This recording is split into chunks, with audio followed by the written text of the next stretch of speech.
Hello and welcome into another episode of Locked on Wolves. Today on the show, we're going to talk about those three big lineups from last year, revisiting how those pairings worked. The Cat, Nas, Rudy lineup together. Which two of those three worked best together? We'll compare a few of those numbers. Plus, who's impacted most by the Kyle Anderson departure? Look at the two-man lineups from last year and let's revisit those slow-mo Rudy Gobert lineups and see what the Wolves may be getting differently with Joe Ingles this year. It's all coming. Welcome in. You are Locked on Wolves.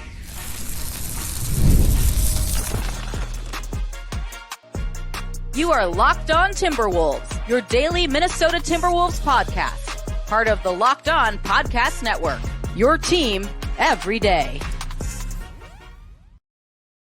Hello and welcome to the Locked On Wolves podcast, part of the Locked On Podcast Network, your team every day. My name is Ben Beecken. I'm the host of Locked On Wolves. Today's episode is brought to you by Game Time. Download the Game Time app, create an account, and use the code LOCKEDONNBA for $20 off your first purchase. Terms apply. Happy Monday, everybody. Hopefully you had a fantastic weekend. Today, we're going to talk. This is the first show we've had in a while. There hasn't been like anything happening news-wise for the Wolves. We've been fortunate to have the Olympics. Been fortunate to have, the Wolves weren't super active in free agency, but still some activity there. And so I want to take a little bit of a step back, revisit some stuff from the season. I want to talk big man lineups, the three big lineup with Nas, Rudy, and Cat. I want to talk about big man pairings, but I want to start with Kyle Anderson and who on the current roster will be impacted the most by his departure, and what does that do? Looking at the two man lineups from last year and looking at who may fill those minutes, what the Wolves may be looking to try and do post slow-mo. In the post slow-mo Chris Finch Timberwolves. So we'll get to all that on the show today. Big thank you off the top for making Locked On Wolves your first listen every day. Of course, this show is free and available everywhere. That includes YouTube, as well as all of your favorite audio platforms. Wherever you like to listen to podcasts, you can find Locked On Wolves. You can also watch on the Locked On Sports Minnesota app on both Roku and Amazon Fire TV. All right. So, let's start with Kyle Anderson. And I recorded last week. Hopefully you listened on Friday to the Locked On Fantasy Basketball show that I did with Josh Lloyd of Locked On Fantasy Basketball. And of course, Josh does a fantastic job. If you play fantasy, go check him out. He's the number one fantasy basketball podcast, I believe. So does a really good job. And so we talked a little bit about Kyle Anderson. We talked a little bit about the bench unit, and I talked a little on his show about the Rudy Kyle Anderson lineups and how Chris Finch at times would trot those guys out together. And I said something to the effect of, I mean, come on, you've got 9 rotation guys, only 2 of them can't shoot threes. Why would you play them together? So I dug back in a little bit, and my initial take is mostly correct. And the context in which we were talking about this was obviously Slow-Mo's departure, but also when Karl-Anthony Towns was out, what happened? Kyle Anderson stepped into the starting lineup because Nas Reed then maintained his 6-man role in the majority of those games off the bench. He started a couple times, but over the last 2 years, even going back to the calf injury that Cat had in the 22-23 season, Chris Finch prefers to leave Nas on the bench and would move Kyle Anderson to the starting lineup. And sure enough, the starting lineup from last year with Slow-Mo in place of Cat, so Conley, Edwards, McDaniels, Kyle Anderson, Rudy Gobert, was not good offensively at all. And that was the most used lineup with both Kyle Anderson and Rudy Gobert on the floor together last year. In 244 possessions, they were a minus 9.7 net rating. Offensively, it was just 101.2 points per 100 possessions. That's an 8th percentile offense. Defensively, it was fine, 64th percentile. 111 points per 100 possessions. But overall, that's a minus 9.7, which is a 17th percentile lineup. So starters with Kyle Anderson in place of Karl-Anthony Towns. However, overall for the season, in nearly 1,700 possessions, 1,696 possessions, Slow-Mo and Rudy Gobert on the floor together were actually a plus 5.3 and a 79th percentile 5-man unit. Now, offensively, they were not good. 41st percentile on offense, 50th percentile in terms of effective field goal percentage, and actually 9th percentile turnover rate wise. They had a 16% turnover rate when on the floor together. Defensively, they were very good, 94th percentile, which altogether It's a plus 5.3 net rating and a 79th percentile 5-man unit with Rudy Gobert. This again, year-long Rudy Gobert and Kyle Anderson with each other on the floor. So I was a little bit surprised by that. However, the reason why, a little bit of recency bias, because we saw this for 5-6 weeks, March to April. Recently, we saw slow-mo with the starting lineup. And those groups played significant minutes during the Wolves' most challenging part of the season. So that's what we're all remembering. Now, if we look at the 2-man lineups with Kyle Anderson and some of the other, if you just overall look at 2-man lineups, and I'm doing this, so those stats I just read, I should have said, are cleaning the glass. The 5-man lineups, the filtering by Rudy and Slow-Mo sharing the floor together. That's all cleaning the glass. I like NBA.com/stats. I like their 2-man lineup function. Kyle Anderson had, the majority of his 2-man pairings were positive. In fact, his only negative ones were guys who, throwing out 11 minutes of Luka Garza and 4 minutes of Daishen Nix. Guys who aren't on the team anymore, Shake Milton, Troy Brown Jr., or who weren't on the team at the trade deadline. Everybody else was positive. He was only a +1 with Jade McDaniels, a +1.9 with Mike Conley, which surprised me a little bit. You go on up the list, Cat and Kyle Anderson together, a +4.5 net rating. Gobert and Anderson together, a +4.6. And Nas Reed and Kyle Anderson together, a +5.7. His best mark with significant minutes was Anthony Edwards at a +8.8. So not a lot to glean there other than it mostly backs up what we saw with Kyle Anderson this year. The overall, the team was generally better with him on the floor, even if it was certainly a step backwards offensively. The 23-24 season was for Kyle Anderson, a step backward from his 22-23 showing offensively for Minnesota. Now, who gets Kyle Anderson's minutes? And I've poked around at this a little bit. Initially, after the Joe Ingles signing, I spent a lot of time talking about Joe Ingles upgrading the Wolves offense and not being dramatically worse defensively. And I stand by that. I do think I've come around to there could be some fluidity in that last rotation spot if we're buying that Nickeil Alexander-Walker, Nas Reed are the first two off the bench, which they are. So that's 7 guys, right? The starters plus those 2. And then from there, it's probably Rob Dillingham is written in as the 8th guy in terms of role/minutes.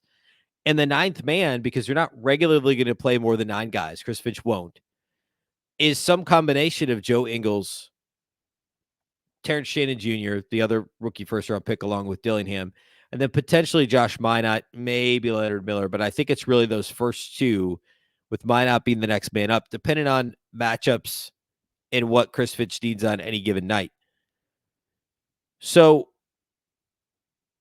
what are the Wolves getting with Joe Ingles in the Kyle Anderson role, if that's indeed what happens, and what is the Kyle Anderson role? So I want to talk a little bit about, I guess, the Wolves creating, we talk a lot about the similarities between Minnesota and the Denver Nuggets, but this is Utah Jazz of 2 years ago, 2.5 years ago, upper Midwest is what we've got going on now. So we'll talk a little bit about Ingles and Gobert and the Jazz and Conley, and the overall potential rotation. And then I do want to get into the 3 big lineups, which it's been a little while since we've explored that. So we'll do all that here next.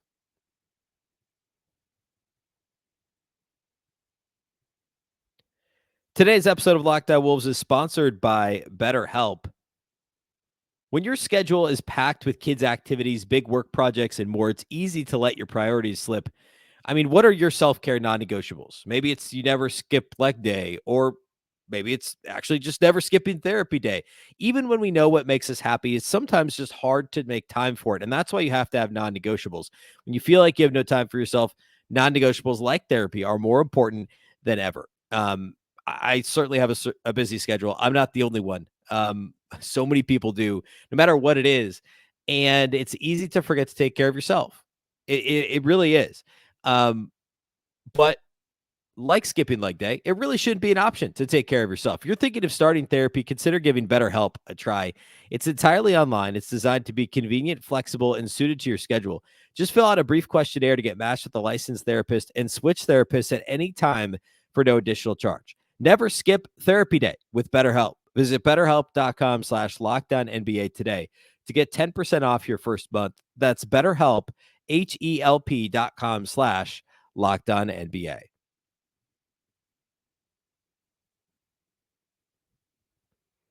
Big thank you once again for making Locked On Wolves your first listen of the day. For your second listen, go enjoy the Locked On NBA podcast. There's no offseason in the NBA, and Locked On NBA provides daily basketball analysis from national and local experts in 30 minutes or less. No one keeps you as informed and entertained as Locked On NBA, available on YouTube or wherever you get podcasts, part of the Locked On Podcast Network, your team every day. All right, so going back in time to the Utah Jazz of just a couple of seasons ago, the 21-22 season, that Utah Jazz team, the best lineups with Gobert and Ingles on the floor looked very different than the best lineups with Rudy Gobert and Kyle Anderson on the floor from last year's Timberwolves. Incidentally, not incidentally, this is part of the point I'm making. The top two lineups with Ingles and Gobert together also included Mike Conley. I take that back. The top three lineups and for the top six all included Mike Conley, Rudy Gobert, and Joe Ingles. So three of those guys are on the Wolves. All three of those guys are on the Timberwolves now. And that doesn't include Nickeil Alexander-Walker, who was on that team but did not play very much at that point in the season or toward the end of that season. I guess Joe Ingles also, that was the year I believe he got hurt. Maybe it was the year prior. But anyway, the 21-22 season, a lot of current Timberwolves were doing work on that team. And remember, that's the Jazz team that led the regular season in wins and was the number one seed in the Western Conference. Overall, in that season, Ingles and Gobert together in a little over 1,459 possessions, so I guess closer to 1,500 possessions, a plus 11.9, 97th percentile overall, a 75th percentile offense, and a 97th percentile defense. Now, remember what I said earlier about the Kyle Anderson Gobert lineups last year. Nearly the same amount of possessions. In fact, last year, just a couple hundred more Gobert and Anderson versus Gobert and Ingles together 2 years ago. A plus 5.3. And again, the Ingles-Gobert lineups were a plus 11.9. Now, obviously, it's not apples to apples. There's a lot of other factors here that are impossible to truly consider. But I want to be fair. It's not an even swap, and there are other players on the floor. Like, now, at the same time, I don't know that anyone's about to argue that 2 years ago, Jordan Clarkson, Rudy Gay, and the 2 years ago, Mike Conley were a significantly better threesome for those two guys to play with than this, last year, Mike Conley, Anthony Edwards, and Jaden McDaniels, because that would be the argument there. And clearly, that particular lineup, a plus 18.4. Conley, Jordan Clarkson, Joe Ingles, Rudy Gay, and Gobert, a plus 18.4. Conley, Edwards, McDaniels, Anderson, and Gobert, as we already established, was a minus 9.7. So I'm not saying all of this to denigrate Kyle Anderson, but I'm backing up the point that I made shortly after the Joe Ingles signing, which is Joe Ingles is a better offensive fit for what the Timberwolves are trying to do. And those teams, that Jazz team, or that lineup I just mentioned, had an 84th percentile defense. And overall, those two together, Ingles and Gobert, had a 97th percentile defense. And you're not going to sit here and tell me that 30-whatever-year-old Rudy Gay and Jordan Clarkson were better defensively than Jaden McDaniels and Anthony Edwards, because they're not. Again, the point is, Joe Ingles raises the Timberwolves' offensive floor, and he does not hurt them as much defensively as one might think. Now, I know he's 2 years older. He's absolutely not as good of a defender as Kyle Anderson, no matter how you slice it or dice it, on the ball, off the ball, individual defender, team defender, no matter how you want to cut it. Like, he's not, Kyle Anderson's a better defender. But Joe Ingles is a better offensive player. And I think that the gap is still greater in favor of Ingles. Now, the age thing factors in, which is why I've kind of allowed for could TJ Shannon get some of those minutes? Could Josh Minott get some of those minutes, depending on the matchup? I think the answer is yes to both of them. But the role that Joe Ingles may play for the Wolves is raising the floor of the offense and probably the ceiling, minimally overall. But the floor of the defense doesn't drop by that much. And as I've said before, and I think I said this on Josh Lloyd's show on Friday, the number one defense that was the number one defense by like 2.6 points can afford to lose a point per 100 possessions off of their defensive rating and still be easily the league's number one defense. And this team saw in the playoffs, yeah, they might have been third in 3-point percentage of the regular season, but the volume needs to increase. And you need guys who can make those shots in big games and just have a track record of making shots, period, from outside the arc. Create space for Anthony Edwards to drive, create space for Rob Dillingham to drive, create space for Karl-Anthony Towns to operate offensively. Minimize the number of non-shooters in your 8-9-man rotation, because a year ago you had two. And sometimes they played together, and sometimes it worked, and sometimes it didn't. Now you really only have one. Not quite that simple. Like Jaden McDaniels has been inconsistent from three, and I'm not at all suggesting that they're all sharpshooters, but now you only have one non-factor from outside the arc in Rudy Gobert in your rotation, and that's a pretty good strategy to have as few as possible non-factors from outside the arc in your lineup at one time, or in your rotation. So, in summary, let's try to put a bow on this. I think the Kyle Anderson role, Kyle Anderson leaving, the lack of Kyle Anderson on this year's Timberwolves team may be a good thing overall for Rudy Gobert, and at least the Rudy Gobert offensive metrics and the lineups that Gobert is going to play with for the offense. It certainly will hurt the defense, but I think it will help the offense more. And I think the Ingles Gobert dynamic is just going to be better. I think the pick and roll feel is going to be better. The chemistry between the two of them, and we've already seen that with Conley and Gobert compared to D'Angelo Russell and Gobert. We now have a year and a half of evidence of that. Not that it's been successful as often as the Timberwolves or anybody would like, but I think that the Ingles Gobert dynamic is superior to the Kyle Anderson Gobert dynamic. And while it limits you a little defensively and limits Chris Finch's options defensively, it opens up a world of possibilities offensively. And the Jazz numbers from a couple of years ago, I think, really back that up.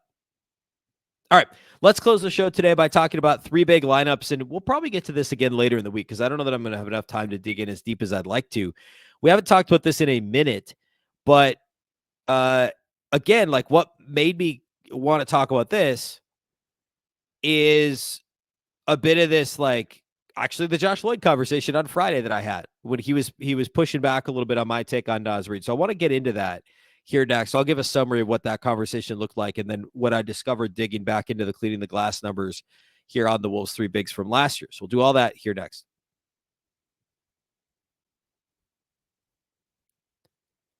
Today's episode of Locked On Wolves is brought to us by our friends at Game Time.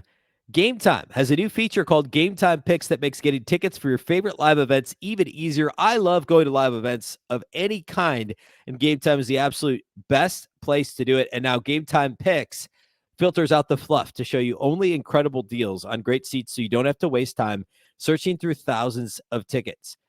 For instance, Diamondbacks Dodgers upcoming Labor Day weekend. You can get a 50% off Labor Day offer for Diamondbacks Dodgers with Game Time.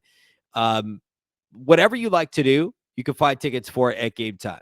Game Time Picks, they curate the selections to make it easier to save on more of everything. Again, sports, concerts. My wife and I love to go to concerts with friends, comedy shows, occasionally for date night. It's that or the theater. You can do it all on Game Time. They have all-in pricing as well. If you toggle the feature on, it'll show you the total up front with no surprise fees at checkout. It's absolutely the best way to shop for tickets on Game Time. You can also get a panoramic view from your seat in the app before you buy with seat views over at Game Time. Take the guesswork out of buying concert tickets with Game Time. Download the Game Time app, create an account, and use the code LOCKEDONNBA for $20 off your first purchase.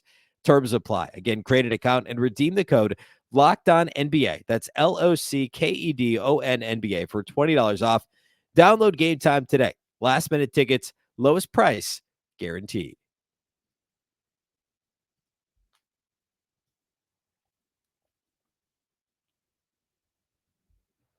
All right. Let's talk three big lineups here.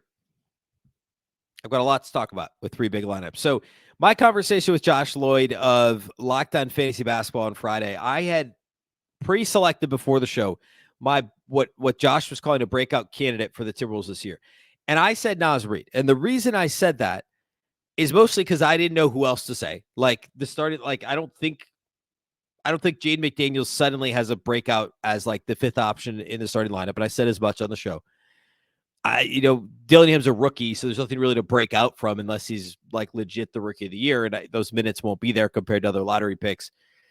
And, go down the line. Like there just wasn't an obvious one. I think Nas Reed in what's effectively a contract year with a player option where he could opt out after this season.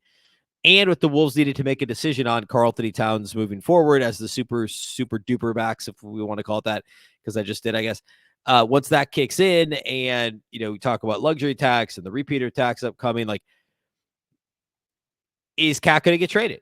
It's a possibility. So I think Nas, with the extra incentive and the Timberwolves maybe motivated to see how things shake out with Nas on the floor a little bit more often. Plus, every time Nas has set out to do something, he's done it. And I said this to Josh on the show as part of my response to him. From undrafted to getting in great shape, going from summer league spot to two-way contract to partially guaranteed NBA deal as an undrafted guy after being a 5-star high school recruit, one and done at LSU. And then over the last few years, he's continued to be a better and better NBA player and stepped up when given the opportunity. I don't think he'll have I don't think his season will be dramatically better this year, but I think he will continue to improve. He's only going to be 25 years old. So that led me to dig in a bit further to look at a couple of things. I personally will be the first to tell you I've been a little bit critical of Nas in the past, and I try to call it like I see it. If you're a regular listener, you know that I do that. Nas, early in his career, I felt like did not rebound the basketball well enough he was really only playing center at that point in time.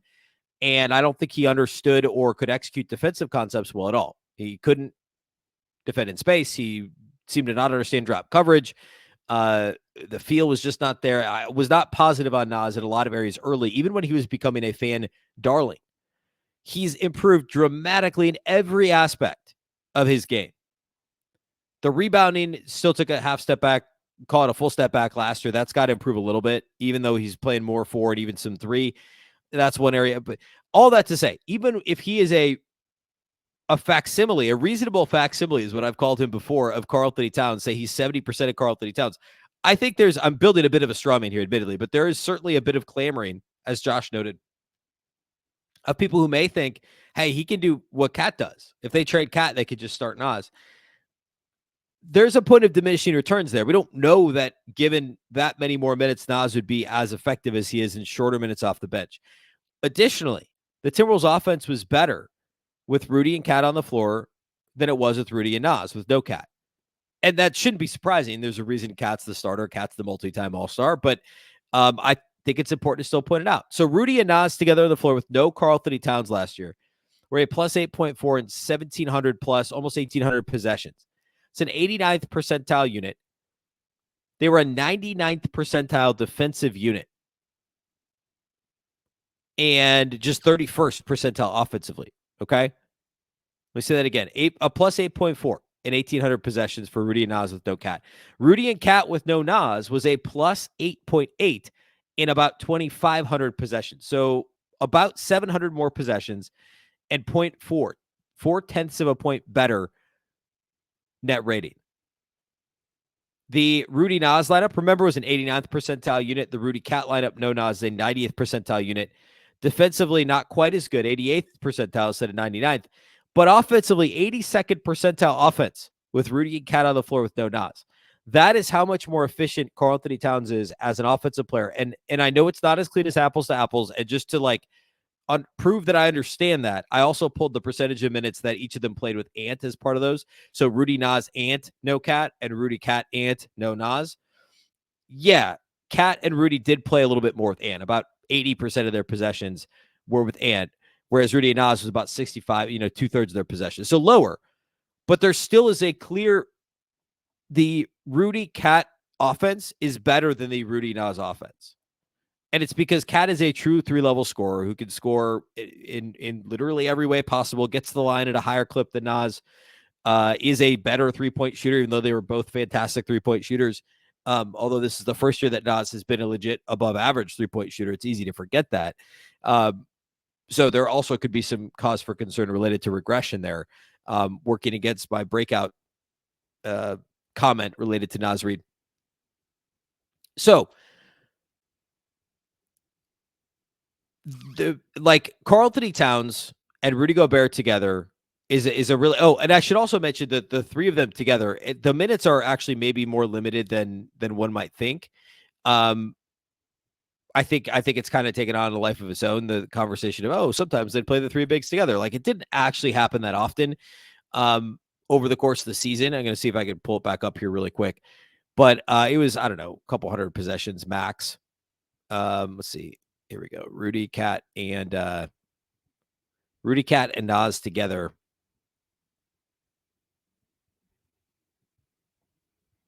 So Rudy, Cat, and Nas together last season played, I guess it was only 48 possessions together. And they were fantastic.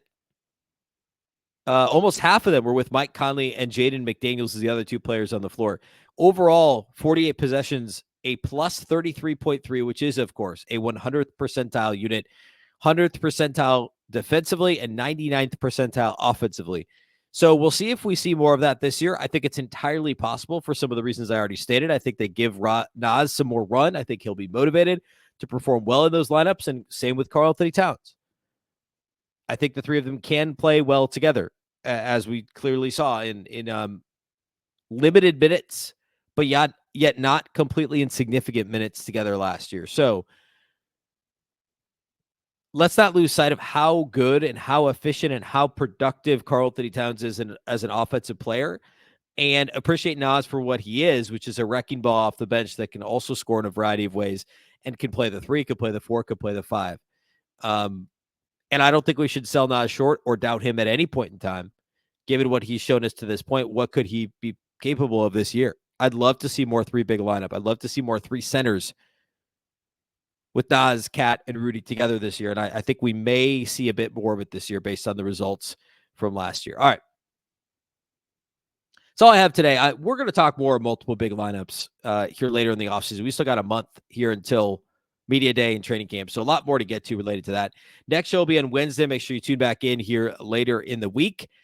Big thank you for making Locked On Wolves your first listen every day. Of course, this show is free and available everywhere. That includes YouTube, as well as all of your favorite audio platforms. Wherever you like to listen to podcasts, you can find Locked On Wolves. You can also watch on the Locked On Sports Minnesota app on Roku and Amazon Fire TV. And you can follow on X at Locked On T-Wolves and also at Beecken with 2 B's, 2 E's, C-K-E-N. Of course, the Locked On Wolves podcast is part of the Locked On Podcast Network. Remember, the Locked On Network is your local experts on all the biggest stories. Now that you made us your first listen, don't forget to check out the Locked On NBA podcast as your second listen today. The season never ends, providing national expertise with a local perspective. You can find the link to Locked On NBA in the description of this show, so you don't need to go searching for it. Of course, also part of the Locked On Podcast Network, your team every day. Once again, I'm Ben Beecken. This is the Locked On Wolves podcast, and we'll catch you next time.